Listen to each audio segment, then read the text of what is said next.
In today's episode, we are going to acknowledge that this sucks. Yes, I said it. Things have gotten canceled. People have lost their jobs. People are sick. People are dying. People are afraid to go to the grocery store. This is scary stuff, guys. If you had told me a month ago that this would be happening, I would have been like, that sounds more like a movie than real life. So today we're going to talk about ways to acknowledge that this sucks, but then also to embrace this new and different change that's around us so that we can realize that it can still be good. So no, we're not going to just be holding our breath until everything goes back to quote unquote normal. Instead, we are going to work on some tips and strategies to kind of make this our new normal so that we're not like holding our breath, waiting for this reprieve to come and save us. So it's basically focusing on the things that we can control, essentially so we're not skipping over this time that we have, but rather embracing that it's different and letting it still be good. All right, let's go. Welcome back to My Mother's Daughter podcast, where we choose to focus on the controllables, jump off the hamster wheel of grief, and take steps to honoring our loved ones by living a life filled with gratitude, joy, and abundance. It's time to get stubborn about what we want and choose to lean into who we were meant to be, while drinking too much caffeine, owning way more workout pants than we'd like to admit, and dreading that nightly dinner talk almost as much as waking up early. You feel me, sister? I'm Angel McElhaney, motherless daughter, positive psychology junkie, and not so master juggler of my crazy crew, and I believe that you can heal and find happiness after loss. So grab that coffee, put down that to-do list, and let's get to work. One day at a time, together. Let's get started with today's show.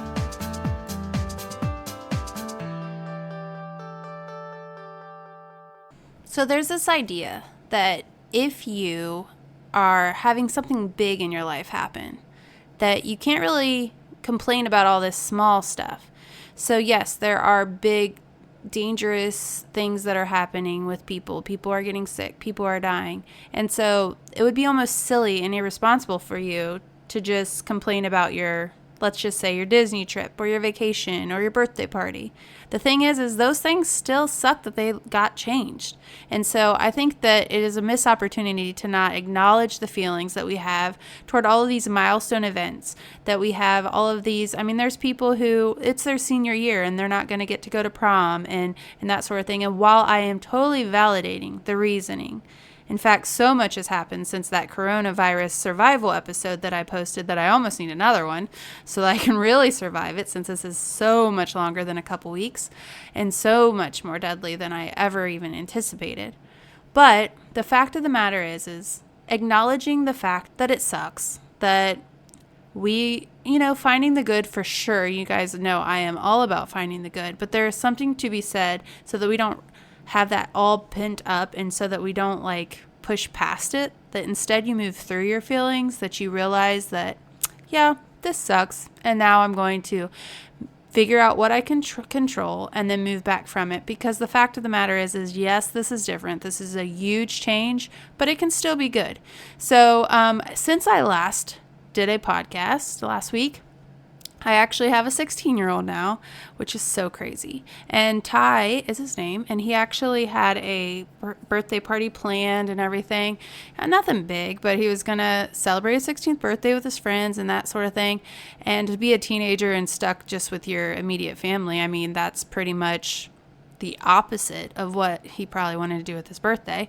But I just want to say that even though he didn't get to do the party, he didn't get to have this big experience. I know other people, they didn't get to, for instance, go on the Disney trip or go to the beach or these different things, that acknowledging that it can still be good.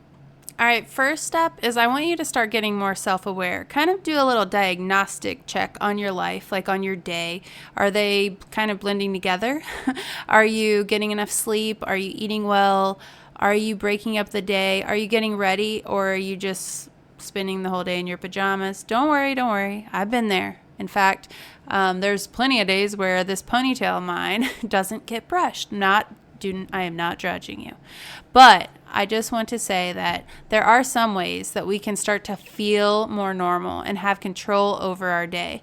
And so those are definitely things that I think are valuable, especially if you are feeling like in this funk. There are some things that I think are very true. And when you are feeling isolated or away from everyone else, then you're more likely to start feeling soul tired. You're more likely to honestly feel depressed, to start having negative feelings.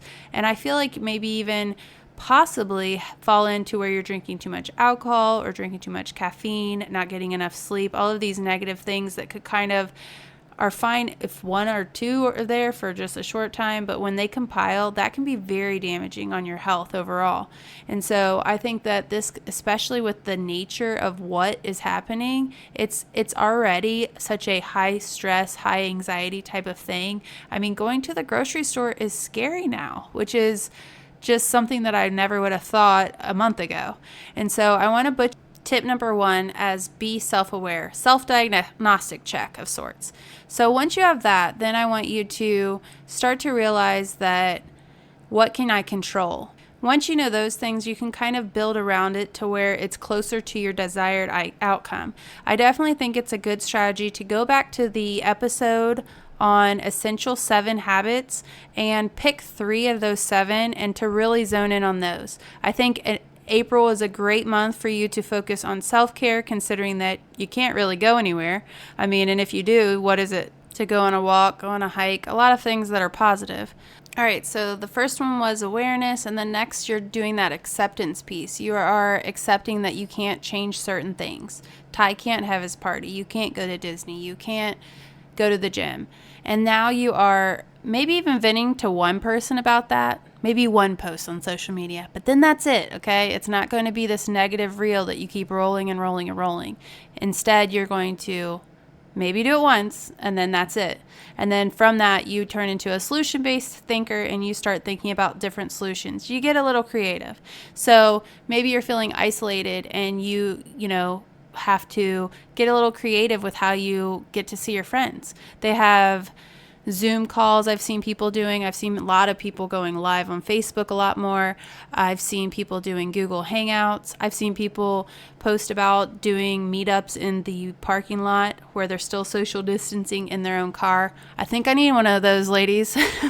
And then it's just trying to find out the core of what it is you're missing. So is the idea some big party or vacation, or is it the idea of being with your family? It's kind of getting to the root of things. And so just accepting those things that you have no power on and just kind of giving it away. My mom used to say, give it to God. In a sense, you just need to, the things you can't control, you have to let it go. And I know that in a big sense, that's kind of where our worry needs to go too. It doesn't mean that we just go and we don't use all of the knowledge that we have been given about how to prepare and how to kind of prevent or safeguard against getting the virus and protecting other people.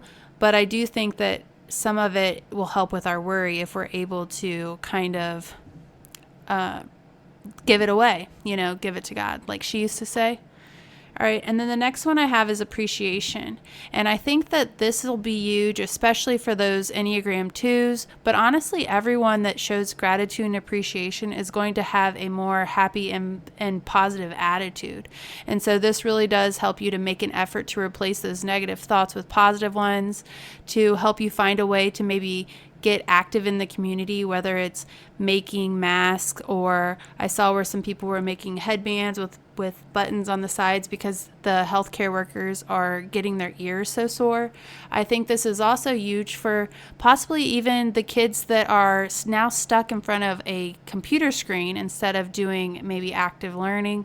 So maybe gauge that. This is crisis schooling, guys. This is not, yeah, I get your kids might be a little bit behind next year or maybe in the coming months because you feel like they don't have all of these extracurriculars or the 7 hours of school. But they actually release the number of hours that the kids should be doing their homeschooling is really going to be between 1 and 4 depending on their age. So it's just those high schoolers that have the 3 to 4. The middle school was 2 to 3, and then the elementary was really 1 to 2. If it's much more than that, then really they're giving you busy work. that will leave time for those kids to be able to do hands-on activities that matter. Think of a community project. I think back to having my degree in early childhood education about the responsive approach. I remember I did this big end of the year whole project where it was just all about this, and it was take care of yourself, take care of others, and take care of the environment. And so same thing, respect yourself, respect others, and respect the environment. And I feel like that really is where we need to be right now.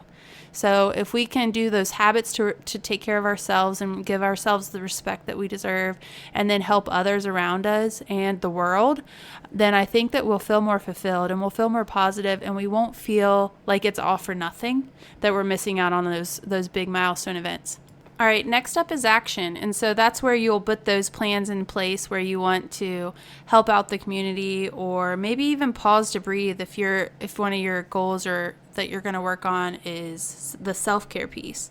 And then making a commitment to the process. And so this is where it gets a little dicey. So it's not really eating healthy one meal and then skipping the rest of the meals, or maybe binge eating and then staying up till 4 a.m. and then the next day going to bed. It's just really trying to get into this routine or habit to where you're positive action in your daily life, knowing what you need to practice in order to develop the change over time so that you can really adapt to the new normal, the new way of things that will really help you.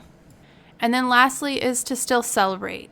I know that is going to be a little bit different, but I know that for Ty's birthday, my sister, she made a sign, she decorated the car, and it was really cute. She had me have the kids go out, and they put happy birthday all over they did chalk all over the the driveway for Ty.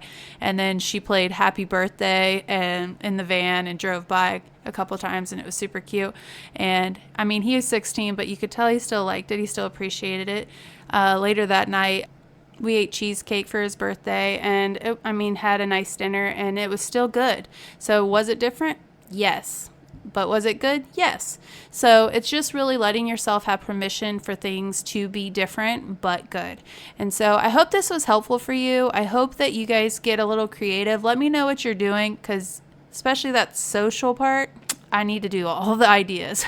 So let me know what you're doing to get a little creative with how you are celebrating still those milestones, realizing that things can be different but good, and maybe even find me over on social media, because I would love to hear all about them. All right, well, I will leave you with that, and I just want to remind you that you are capable, you are strong, and you are your mother's daughter. Wishing you joy and abundance, Angel. Hey Mama, before you go, if you found value in today's show or you learned something new, stop on over to iTunes and leave me a review. I love hearing what you're taking from the show, and I'd love to connect with you over on social media. You can find me at Instagram at angel.mcilhaney. Check out the show notes for my crazy last name. And then on Facebook, Angel McIlhaney. See you over there.